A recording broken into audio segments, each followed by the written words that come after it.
Hi అండి అందరికీ.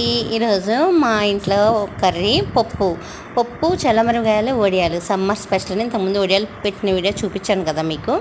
అయితే మీలో ఎంతమందికి పప్పు అంటే ఇష్టం? ప్రతి ఇంట్లోనూ లంచ్ బాక్స్లో ఉండేది ఎక్కువ పప్పే కదండి. పిల్లలు చిన్నప్పుడు మనం ఏం చేస్తాం, ముద్దపప్పు ఆవకాయ పెడతాం కదా ఎక్కువగా. అలాగే ఆ జ్ఞాపకం అంటే నాకు గుర్తొచ్చిందండి. నేనైతే పిల్లలు చిన్నప్పుడు అయితే నేను ఏం వర్క్ నేర్చుకోలేదు.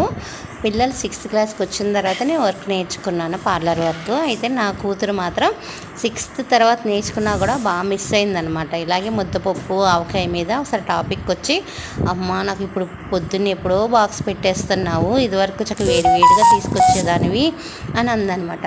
కానీ పిల్లలు చిన్నప్పుడు జాబ్ చేస్తండి, పిల్లల్ని మనం మిస్ అవుతాం. వాళ్ళు పెద్దయ్యాక వాళ్ళు మనల్ని మిస్ అవుతారు కదండి. మీలో ఎంతమంది పిల్లల్ని మిస్ అవుతున్నారు? హాస్టల్స్లో ఉండడమే కానీ, ఇంకా పెళ్ళి వెళ్ళిపోవడమే కానీ ఉంటే, వీళ్ళు ఎవరైనా ఉంటే కామెంట్ చేయండి.